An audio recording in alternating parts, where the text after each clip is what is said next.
Bhushan jewellers, अनमोल रिश्तों के लिए।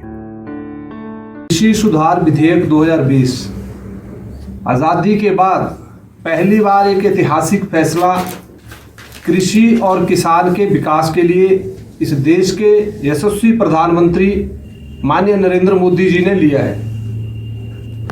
बहुत सी बातें आज़ादी के बाद हम देखते हैं कि सबसे न्यूनतम विकास दर अगर किसी क्षेत्र की रही है, बहुत सी सरकारें रही, आज जो लोग प्रदर्शन पर बैठे हैं उनकी सरकारें रही, वेस्ट बंगाल के अंदर कम्युनिस्टों की सरकार रही, केंद्र में लंबा समय कांग्रेस की सरकार रही, लेकिन कृषि की विकास न्यूनतम रही और कभी किसी ने चिंता नहीं की कृषि के विकास के लिए। आज जो कांग्रेस के लोग बात करते हैं, उनके देश के प्रधानमंत्री राजीव गांधी जी लोकसभा के अंदर भी कहते थे और अपनी सभा में भी कहते थे कि हम केंद्र से 1 रुपया भेजते हैं, लेकिन वो गांव तक जाते जाते, किसान और मजदूर तक जाते जाते, लाभार्थी तक जाते जाते वो केवल 16 पैसे पहुंचते हैं। जो 84 पैसे बीच रास्ते में गायब होते थे।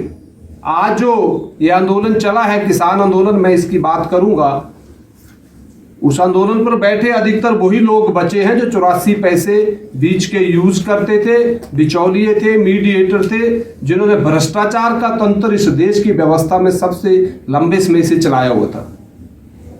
आज इस आंदोलन के दौरान, शुरू में जब ये आंदोलन शुरू हुआ था, हमने भी समर्थन किया था कुछ बातों का।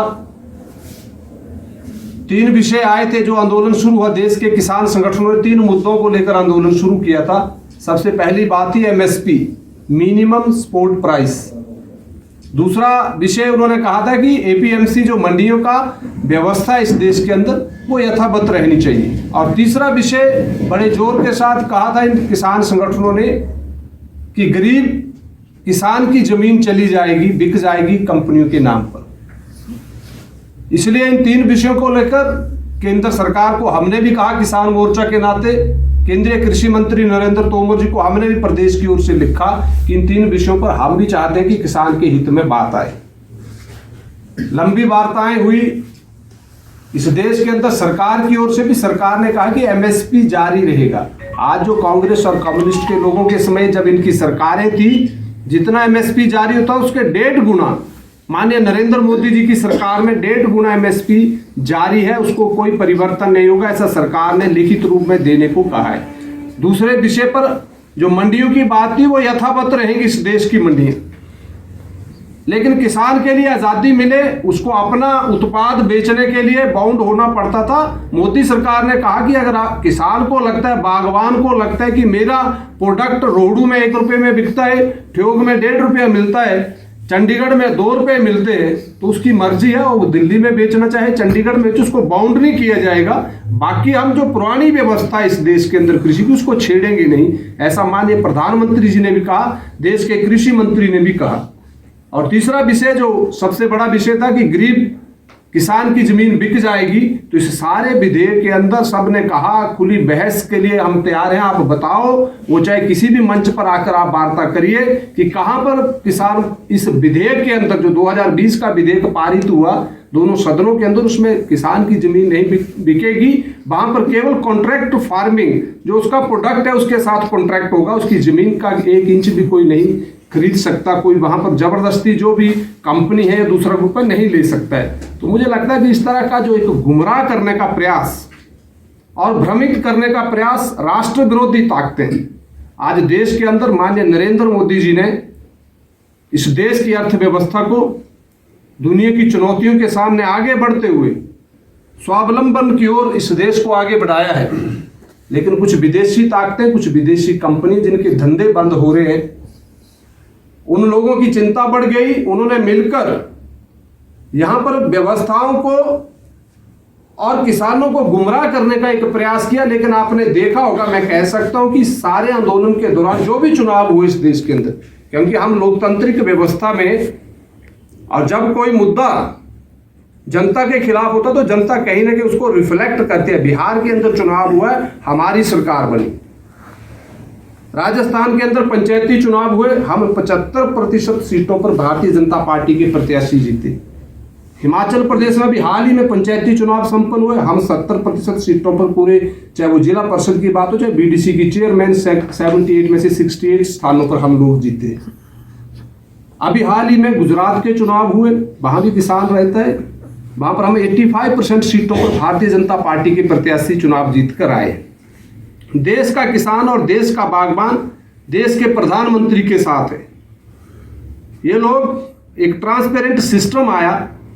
आज अगर 6,000 रुपया किसान सम्मान निधि, जो इस देश का किसान, मैं खुद बंगाल में रहा हूँ, उड़ीसा में रहा हूँ, बिहार में रहा हूँ, मैंने वहाँ संगठन के नाते काम किया। वहाँ का जो गरीब किसान था वो कभी 500 रुपया ना होने के कारण इस देश में आत्महत्या करता था। उसको चाहे कृषि के बीज, उन्नत किस्म के बीज खरीदना है, चाहे उपकरण खरीदने, चाहे बाकी सामग्री खरीदनी है। लेकिन आज हमने ये ज्ञापन प्रधानमंत्री जी को, जब वो पहली बार बने थे, किसान मोर्चा के नाते हमने ज्ञापन सौंपा था कि किसानों को कोई ऐसी निधि आपको जारी करनी चाहिए ताकि वो छोटे छोटे 500 और 1,000 रुपये के लिए आत्महत्या करता है। आज हम धन्यवाद करते हैं देश के प्रधानमंत्री का कि उन्होंने साल में देश के 10 करोड़ गरीब किसानों, देश के 10 करोड़ गरीब किसानों के खाते में साल का 3 किस्तों के माध्यम से 6,000 रुपया किसान सम्मान निधि के नाते जारी किया है। पहली बार देश के प्रधानमंत्री ने ऐसे गरीबों की चिंता की। कृषि के विकास के लिए इस बजट में पहली बार 1 लाख करोड़ रुपए का बजट कृषि का मूलभूत ढांचा, बेसिक इंफ्रास्ट्रक्चर डेवलप करने के लिए प्रधानमंत्री ने रखा है। अब ये जो कुछ लोगों को परेशानी किसको हो रही है, जो मैंने कहा कि 1 रुपया चलता था, 84 पैसे बिचौलिए खा जाते थे। आज जो कुछ लोग वहां पर हैं, क्योंकि 6,000 रुपया भेजा, तो चाहे अरुणाचल प्रदेश हो, चाहे कश्मीर हो, चाहे हिमाचल हो, चाहे रोहडू हो, चाहे हमारा ट्राइबल क्षेत्र हो, वहां पर 6,000 रुपया दिल्ली से भेजा, उनके खाते में 6,000 ही पहुंचा। अब इस व्यवस्था से जो एक पारदर्शी ढांचा आया है, इससे कुछ लोगों को परेशानी है, जिनके धंधे बंद हो गए, गरीब किसानों का पैसा खाते थे। आज वो सारा एक ट्रांसपेरेंट सिस्टम आया। हम प्रधानमंत्री का धन्यवाद करते हैं। गरीब किसान के खाते में 6,000 आता है तो उसको पता चलता है कि बीज खरीदने के लिए और छोटी छोटी व्यवस्थाओं के लिए किसान को कितना लाभ होता है। हिमाचल प्रदेश के अंदर भी माननीय जयराम ठाकुर जी की सरकार, बहुत सी बातें आती थी। हम किसान मोर्चा के नाते, यहाँ पर संजीव देष्टा जी बैठे हैं, कुलबीर खूंट जी हैं, सुनील ठाकुर जी, ये सभी लोग बार बार कहते थे कि सरकारी क्षेत्र में हिमाचल में एक भी सीए स्टोर नहीं है। और हमने ज्ञापन दिया, कृषि मंत्री से हम व्यक्तिगत मिले, मुख्यमंत्री से मिले, और मैं धन्यवाद करता हूं जयराम ठाकुर जी का कि 31 करोड़ रुपया पहली बार हिमाचल के अंदर पहला सीए स्टोर आपके शिमला जिला में काम शुरू हो गया। उसका एपीएमसी का जो विषय था, एपीएमसी की मंडियां सब यथावत रहेंगी। पहली बार हमने मुख्यमंत्री को ज्ञापन दिया था 4 महीने पहले। मुख्यमंत्री ने हिमाचल प्रदेश की मंडियों के विकास के लिए 197 करोड़ रुपए की योजना, स्वयं मुख्यमंत्री जी ने उन सारी योजनाओं का शिलान्यास किया। ढली में जो दुर्दशा थी लंबा समय, और जो एक लिंक रोड का प्रावधान था, पहले यहाँ के सारे संजीव देष्टा जी ने कई बार वो बात उठाई है, जब हम मुख्यमंत्री से भी मिले महामंत्री के नाते, कि जो हमारे बागबानों को लिंक रोड के लिए एपीएमसी के माध्यम से फंड मिलता था, वो बंद कर दिया गया था। तो मुझे लगता है कि हाल ही में अभी कुछ दिन पहले मुख्यमंत्री ने, वो भी हमने उस दिन भी ज्ञापन दिया था किसान मोर्चा के कार्यकर्ताओं ने, और मैं माननीय मुख्यमंत्री जयराम ठाकुर जी का धन्यवाद करता हूं कि उन्होंने इस योजना को फिर से बागबानों और किसानों के हित को ध्यान में रखते हुए वो फंड फिर से शुरू कर दिया है।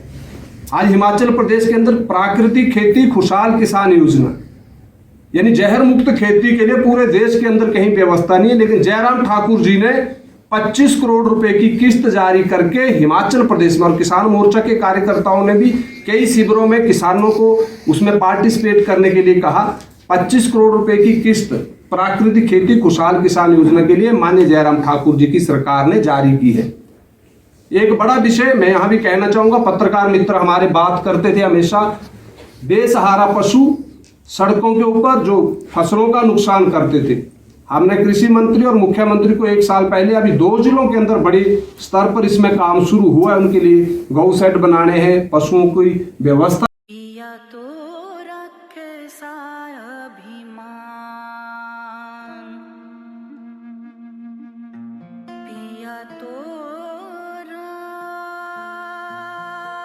बीती यादों से नाता सहेजना सीखा, हाथ थाम कर जिनके चलना सीखा, गिरने लगती जब तो उनसे संभलना सीखा। पिया तो रखे अभिमान, उनकी डांट से खुद को तराशना सीखा। पिया तो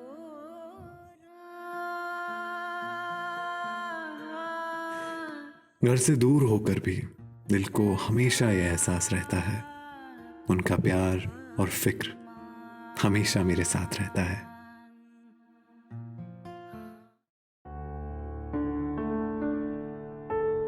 भूषण ज्वेलर्स, अनमोल रिश्तों के लिए।